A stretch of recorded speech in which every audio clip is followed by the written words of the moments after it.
Hi guys, I created a world in theotown. So this is right here, like the real version, and this is like the countries that is in that world. I created many countries with borders and with datas like tollbooth that represent data from each country. So there are actually a set of like nine countries. The first one is Bellington, Eastport, Southport, Rhineland, Whiteport, Burton Harbor, Northland, and Crownland. So there are countries also that have overseas territories, as you can probably see here in the north, right here. You can see that Eastport has an overseas territory, and here, and also here. And another country that's have an overseas territory is actually Burton Harbor right here, and also Whiteport has also an overseas territory on the other side of the island of Britain right here. So these are only the countries that have overseas territory, and that I think is all about territories. So those data that are given by the toll booth actually put them in Excel and then turn them into real data. So this is the real life map how it shows in theotown. So there are cities right here. This is the city of Riverport, and the city of Rhineland right here in the south. So there are three ways actually. The first one is like bilateral borders. So for example here there is there's a border between Rhineland and Billington, which is called the Rhineland and Billington border. So it's a bilateral border which helps the economy, like both countries, to actually trade. And there is another border right here with Southland and Billington. So these are the two examples. Each country has actually the right to have four borders. They have to choose if they are an island, they can have multilateral borders only, but it depends actually. For example, here in Southland, they have only one multilateral border, which is actually a port. So multilateral borders are actually ports because they are the one who goes in the international market with international trade routes. For example, here there is the Epstein port right here for Southport that goes to the international, and then right here is the river ports that goes this way to reach the international waters. And there is for example here Crown Port, and then here Eastport, and each country has the right to have ports and stuff. Like they have the right to have only four borders. They have to choose one of them to be international or multilateral border in order to help their economy to reach far beyond, like in the other countries. So the other thing is the third way is having a direct trade line with a country. So there are only two countries that have them, and those are done by big companies, big corporations, such as the Lamborghini trademark right here, which trade directly with Eastport and Clownland. So it's actually a direct line that they have, and they have to pay trade tariffs. They have to pay customs tariff to countries in which they pass to reach the other country. And the second one is right here, the Burton Harbors company, which trade also with Crownland. So that is all about the international borders and the international commerce, how it works. So we're gonna go in Excel and just show you how the data go. So here's how it is in Excel. This is like the color yellow represents Bennington, pink represent Rhineland, green represents Burton Harbor, and this right here, which is normally white in real life, but it's like a color, like what the fuck is that color shit? Yes, that represents white ports, and then there's blue for esports. There's orange for Southland, and there is so normally for Crown Port it's black, but it's dark blue because we didn't want to put black there in order to see. And then there is one for Northland, which is like normally black and white, so we didn't have both colors, so we actually chose an alternative color. So these are the data. So I take data from the toll booth and then I put them right here. I convert them in theotown, which is like 1k is like 1 billion. So yes, right here it's 18 billion, and then I actually I subtract the past year's data to the new one to show how it grows actually. So this is the Billington and Southport border, which is export is actually this year was 40 billion to versus 39 billion, which is 1 billion of trade deficit for Southport. So this is how it goes for all the data, and then blue right here represents ports, international and even international ports. So Billington has just one port, which is the Billington Gateway port, and then but Rhode has two. It has a Cape port, which is actually on the South Lake ports, on the South Lake, which divides Billington and Rhode. It's kind of like a bilateral ports.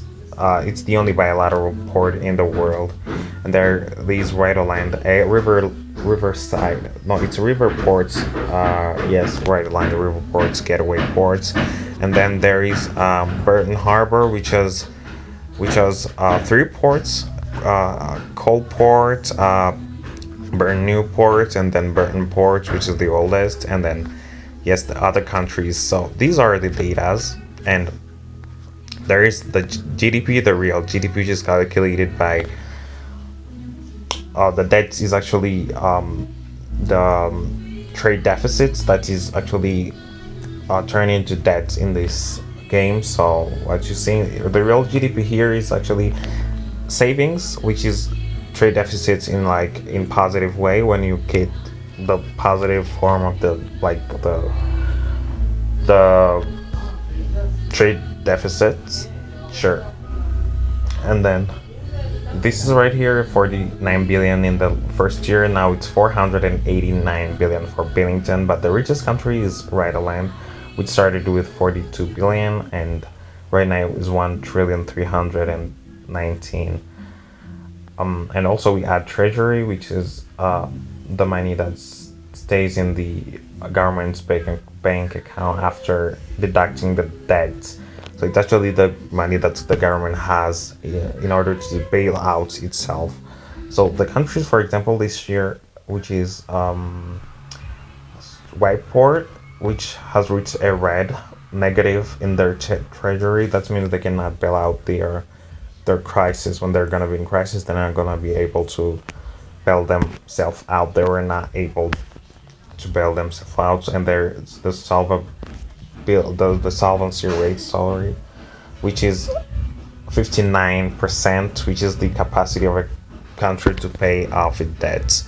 So yes, and there is now the data, like the growth of the debts, which is 48. This is compared to GDP, and this right here, the nominal GDP growth, it was minus 13% for Whiteport, and then there is the nominal debt growth, which reached 414% for this year because they borrowed more than 144 billion dollars.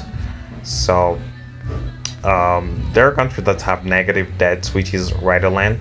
They borrowed this year only 6 billion. Last year was 9 billion, and the prior to that was 60 billion US dollars, which is really great for this country because it has only minus debts since then. So yes, and there are other data also that are right here, which is the bilateral exports when Rhode exports to faraway countries like Crownland. When Rhode exports to yes, Crownland and Eastport when Burton Harbor exports to Crownland. So these are the data. They're always uh, put directly into the export section. So yes. So right here we're gonna go. This is the growth, like the world GDP. The entire world GDP in the year 321 was 6 trillion and 30 and 384.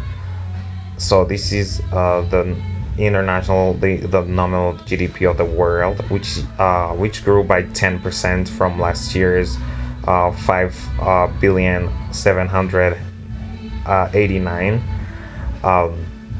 So we can also see the importance of each country in GDP. Like Redland has 21% of the international GDP, when the second that comes after is Eastport that has 19, and also Burton Harbor that has 16% of the entire world's GDP. And then comes the international savings, which is the international country that saves money each year. So like this year it reached 2,531,000,000, which is 40% of the international GDP. So when the word savings is high, that means that then it's higher than 50%. It means that countries actually rely more on their savings instead of their relies more on services and their savings instead of their work of the exports and stuff. So that is it. Like there's the world GDP. Yes, we've talked about it. Yes, this is right here, the nominal number, which is 489, 1,300,000,000 for Billington, and 249 billion. There's also export and import. So total exports internationally was actually 1,389 for each country. So yes, that is it. And now we're going to talk about graphics. So this is the graph of the international exports line. So you can see right here in orange is Rhode which is the world's biggest exporter, which reached 350, more than 350 actually. Yes, 380 and 85 billion dollars for itself. Like it's really a low number from its GDP, which is 1,300,000,000. Which shows that it relies on their savings and their service sector. So yes, but their industry also is the biggest one in the world. So they're the biggest exporter in the world, and also they surpass other countries. So we're gonna talk about also Eastport right here, right there in purple, which dropped significantly compared to last year. In that is purple, that is violet, I think. I don't know if I say it. So other is like dark green, which is Eastport, which still is dropped. Like it's high compared to last year, but it's one of the last when it was the first in the second year. Right here you can see. And then there are other countries that don't trade that much, which is Northland. It's really down. It's even falling. It's not actually exporting that much. It's not also important that much, but it's actually relying on its service sector more than in its industrial power. So now we're going to talk about the GDP graph. So this is the GDP line, the nominal GDP line. What you can see that the world's GDP is actually really high, 6 trillion right now. The richest country is actually at 1,300,000,000, which is right here, right aligned. And then come Eastport, which is at 100, and I think 2 or 100. It's 100. It's 1,189,000,000. The second richest country, and the third is in the trillions also, and the fourth also is in the trillions. So there are other countries that are coming, but still there is not a single country that is actually single-handedly holding the international commerce. Yes, being Redland is the richest country, but still it's still with other country actually trading and having trade deficits and also having trade gains. And so it's actually a really rich country, but it's not really that far. It doesn't really have an hegemony in the international commerce when it comes to GDP wise, because of service sectors that are bigger in other countries. For example, in esports, it does actually have a service and saving sector of about 500 billion theotown dollars, which is the largest in the world. So actually, they're relying on that more for their GDP counts. So that's all about theotown, how I turned it, and we're gonna talk about Redland's economy more in deep later.